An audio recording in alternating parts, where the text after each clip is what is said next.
Hello, everyone, and welcome to another edition of Global Book Network. My name is Global Boys, and I, for one, am honored to be hosting this edition because one of the coolest things about this show is that we get to sit with authors and talk about their craft. Let's talk about a book about overcoming obstacles. It's called Aborting the Spirit of Abortion, and this one here is a tandem project. But I got to introduce the crew today, starting first with Miss Valerie Howard-Jones. Valerie, how's it going today? How are you?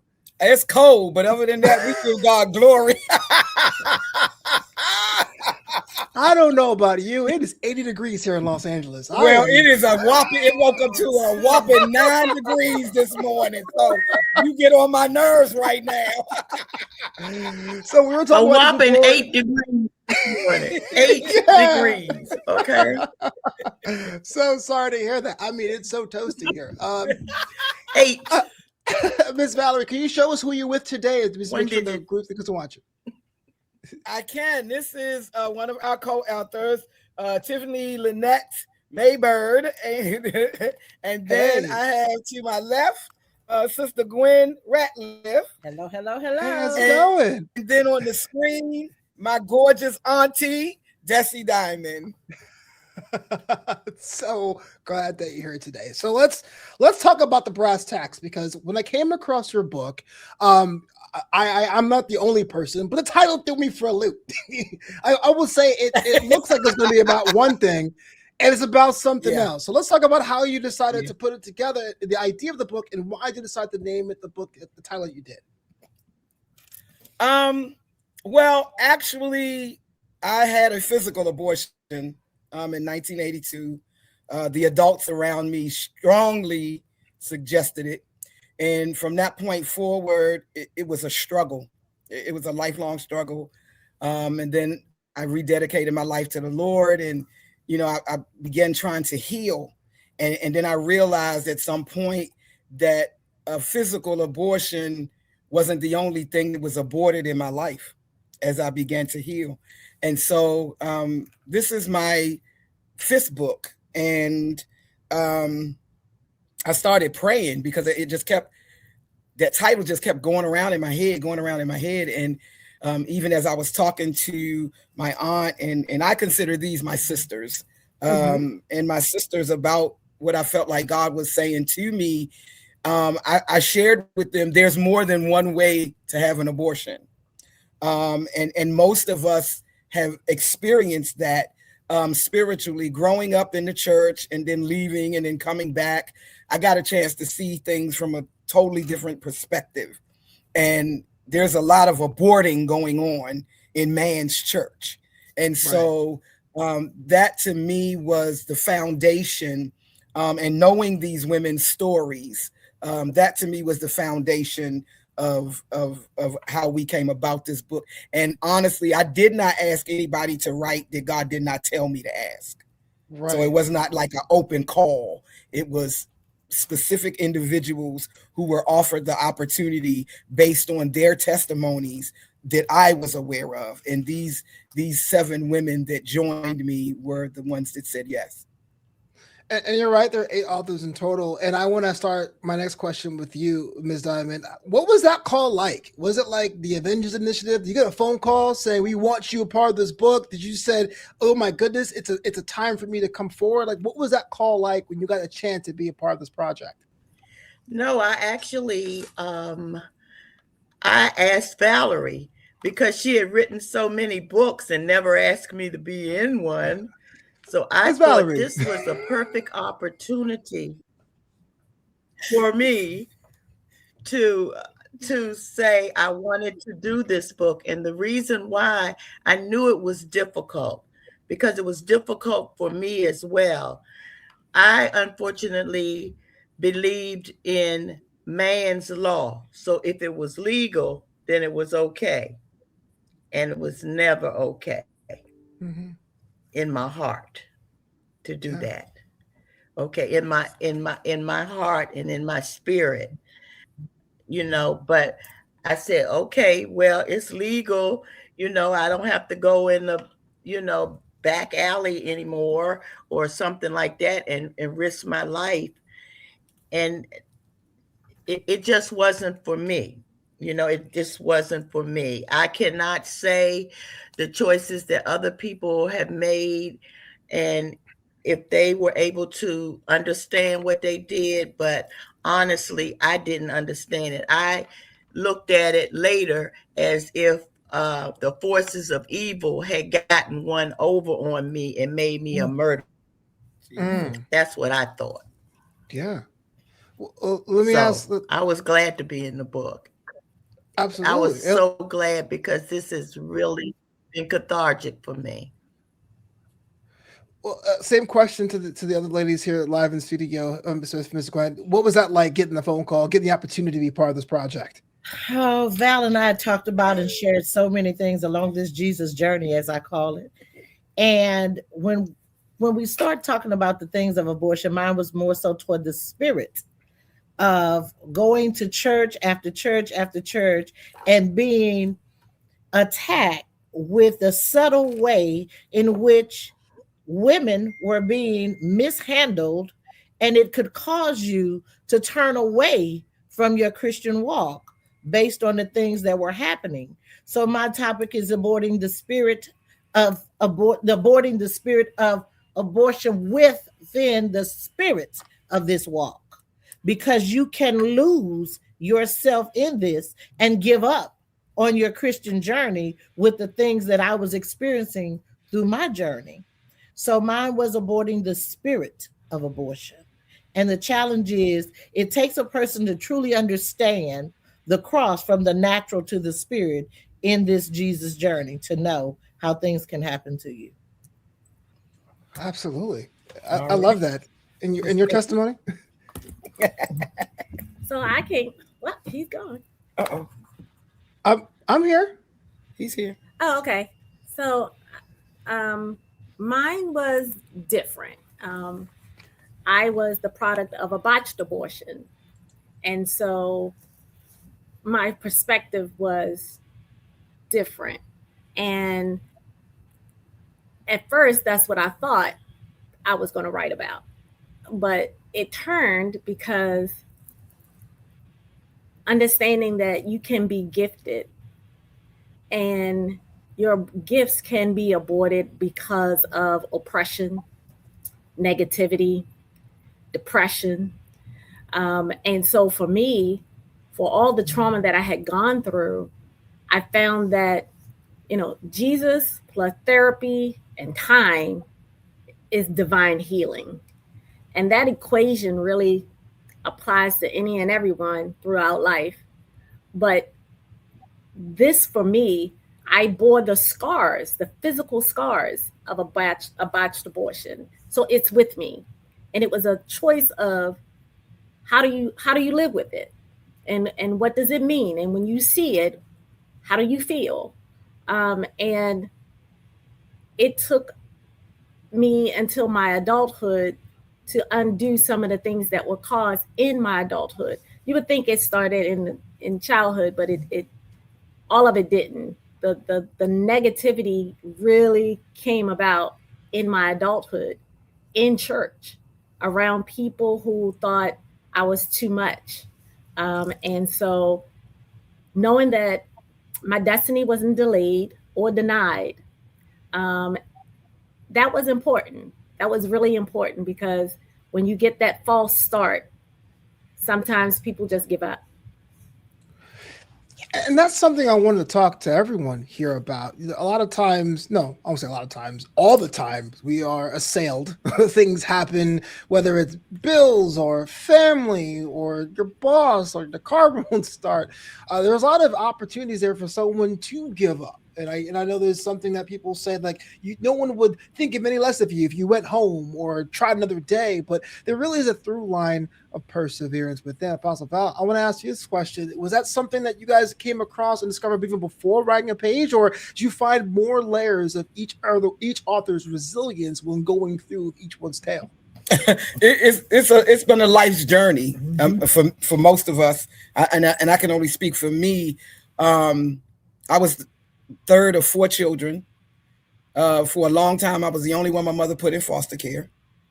I was put in foster care in a family that I thought was my family. And outwardly, I was encouraged and pushed, but behind closed doors, I was never good enough. I was never talented enough, pretty enough, or any of those things. So imagine being 45, going back to school, because I took my associate's degree and ran with it, and going back to school at 40 years old and graduating summa cum laude. I thought that some Martians had come down, and because, listening to them, I was stupid. And to be totally honest, is the funny part of my story in having my aunt on here is, and I tell her all the time, and even today, she is my greatest cheerleader. All my life, Aunt Dessie has been that one. She didn't always say it, the way I thought she should say it, because I thought she was being mean. She's not mean. She was just saying, listen, I need you to see this. You know what I mean? Today, I understand that. As a kid, it felt like she was doing the same thing they was doing, but she wasn't. She was saying, come out of there, stop looking at it the way they tell you to look at it, and see it for what it really is. And so for me, it was a lifelong battle of low self-esteem, low self-worth. Nobody loves me. Nobody cares. I'm not special. And they aborted the gifts in me before they could even get started. They tried to abort the joy. People used to say stuff to me about my smile. You got to show all 32 every time you smile. Oh my God, do you have to laugh like that? It's not that fun. I mean, it was, anything I did, it was cut off. And so for me, this was an opportunity to, as Tiffany and Gwen and Aunt Dessie just said, to bridge that spirituality with my healing and my complete victory over whoever the ham sandwich they are, because I've had a whole lot of theys in my life. People come in, you think they're coming in to make a difference and they're going to celebrate you, and they're just finding a way to use the parts of your gifts that benefit them and shut the rest down. And so, unfortunately, that happens a lot in the body of Christ. And so I am, I'm so bad. When I first started preaching, and Tiffany will tell you, because she was there, they used to call me the ghetto preacher, because I'm not in for none of that. Don't give me none of that. If you can't show it to me in the word, I don't want your tradition. That's it. If you can't, the way you hurt me, being a pastor now, it is, and Tiffany is one of my elders. It is very important to me that the way that I was hurt, the way that I was subjected and rejected and sat on, that I never do that to anybody. I don't have to understand your gifts. I don't have to understand what God told you. I just have to trust the God I see in you and push it to its greatness. And so to me, that's what aborting the spirit of abort. That's what I want people to walk away with. I want them to read our stories. I want them to see the layers of differences in these 8 stories, but find yourself in it and know that you can come out from among them and be ye separate. I ask you this as a man, but what does it take to be a woman today? Just to survive. Oh, Jesus. What does it take to be a woman today? Everything. Go for it. It takes everything. You're the mom, you're the caregiver, you're the pastor of your home when you're a single mom. You're the doctor, you're the caretaker, you're the chauffeur, you're the cook. Those are the things on the social side. You get into work, being a woman. I think it's always been that way. You're subjected. You can be the statistics say that African American women are the most educated in America, but we are the least paid in America, and we're subjected to every abuse that there is. And there are 6, but of course we didn't add it more to the DSM, but there are 6. And women don't fare well. They don't fare well after divorce. They don't fare well after a spouse dies. They don't fare well financially, spiritually, and they have to fight. One of the things that women, number one thing is heart condition. Our cortisol is just pumped up all the time because we have to be so much to so many, and our bodies, we're not built to have that type of energy to just be coursing through us nonstop. And as a man, sometimes you see the fight and you're like, that's a lot. She's hard. And having someone to look and see that we don't always want to fight. Mm-hmm. But some of us have been fighting for so long, it's second nature. It's what we know. Yeah. And the moment we let it go, it feels like everything just falls around us, because the men oftentimes are so used to us doing it, they don't always pick up the slack or pick it up in the way that we carried it enough to sustain us. And so women being everything to everybody, it's a lot, you know, physically, mentally, spiritually, we endure. But the great thing is we bounce back. Gwen had something she was going to add. What it takes to be a woman today is to learn your inner peace. Mm-hmm. The greatest gift you can give yourself is your inner peace. I was sharing with Apostle Val that PEACE is greater than PIECE. Amen. And we have to learn to look within for the strength for the exterior. Because once we walk on the other side of the doors, no matter where we are everything to everyone. We are everything to everyone. It starts with a woman. So it doesn't stop no matter what.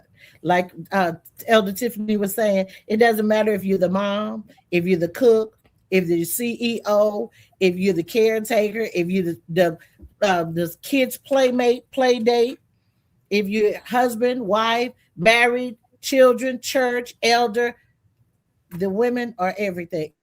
If you took the women out of the equation, what would you have? Dessie, you got that look on your face. Well, number one, I want to address the cellular trauma and DNA that we carry from generation to generation. That's a lot of the fear and the cortisol that we can never let it go because of that. And because we have always been the protector of our men as much as we could, even when we had to tell them to dummy down. No, you cannot read. No, you can, no, you don't know. Even if you know it, you don't know it to save your life. We have always been in the front. Okay, we were in the front when we were raped, when we were pillaged, when we, when we got in front of our husbands trying to save their lives. We, and during slavery, we carry all that. And so we need to be, all of us, treated for PTSD. Every Black man, woman, and child in America. Yeah. Because this trauma lives within us. And the only way you can get it out is through prayer, meditation, sound healing, and of course, knowing that God lives within you as you. That's why we've survived this far. I think for me, and I got boundaries. I got boundaries like this. If you say one thing wrong to me, I'm gone. That might not be fair, but I know how I know how it can end if I do it another way. I mean, I think it's fair if you told me up front. Once you do that, you said. I think for me, what it takes to be a woman today is balance. That's something that we weren't taught to have, and so we have to search for it now. One of the things it's annoying, but it's also kind of good to hear when you hear people talk about self-care. That's something that we should teach that we don't. We teach selflessness. If you're a good Christian, first of all, God never asked us to be Christian. That's a man thing. But anyway, if you're a good Christian, you'll keep letting them smack you in the face and act like you don't see it. If you a good Christian, you're going to keep giving your money, your time, your talent, and your treasure, and you're going to just pray to God to deal with them. No, we're going to close our pockets. We're going to take care of us. We're going to take care of me, myself, and I, and we're going to trust God with the rest. We in this season, in this time, as women, we need to learn balance, which is something that was never given to us in that historical, and we need traditional. To fill our own cup. We need to fill our own cup first. We need to learn that it's you need to fill your own cup first, and then give from the overflow. But what we were taught is to just keep giving and keep giving until there was nothing left, until we were on the ground, and nobody came and tried to replace things, but try to squeeze the rest out. Now, with the boundary set, I'm going to be full before I give to you or to anyone. And that gives you peace. Even on the airplane, they tell you put your mask on first. Put your mask on first. Mask on first. Ain't no need all us dying up here. Put your mask on first. We on a plane now? What's going on? You know, when the oxygen mask come down, let me get mine on first. And then I'll deal with you later on. Okay. Let me get mine on. Then I can help you. But I can't help you if I fell out in the aisle now. So the book is called Aborting the Spirit of Abortion. It's available now. Ms. Val, here's the fun part. If someone's listening to your stories, your interaction with your sisters, they want to know more about you, more about the book, and how they can get a copy of the book, how they go about doing that. The book is on Amazon. And just type in Aborting the Spirit of Abortion, or put in Howard-Jones, Howard-Jones. It'll come up. Probably some of the rest of them that I've collaborated on will probably come up too. But definitely just click, search on Aborting the Spirit of Abortion. I'm on Facebook. I'm on Instagram, TikTok. What else? LinkedIn. All of the major social media platforms, and I don't have no fancy hooks. It's Valerie Howard-Jones or Apostle Dr. Val, and that's it. And we out here. We would love to do book signings. We would love to sit and talk. All of us are in ministry, some form of fashion. Aunt Dessie might not, say she is, but she is. And she's been my personal minister most of my life. So I can't, and the wisdom that comes out of her is absolutely amazing. And I don't, it's just like, what is it? The Capital One credit card. What's in your wallet? I don't want to be a minister. I don't leave home without her. I don't. So much fun. Well, thank you so much for spending time with us today. This is Global Book Network, the show we sit with authors and talk about their projects. Hope to see you again, Ms. Val. I mean, you have more books kind of coming down the line, so why not? I actually am working on the second edition of Aborting the Spirit of Abortion. We're getting ready to send that call out, but I have a solo project entitled Divorce Became My Deliverance that should be out in the next few months. Yeah. All right, thanks. Stay on the line. Don't go late.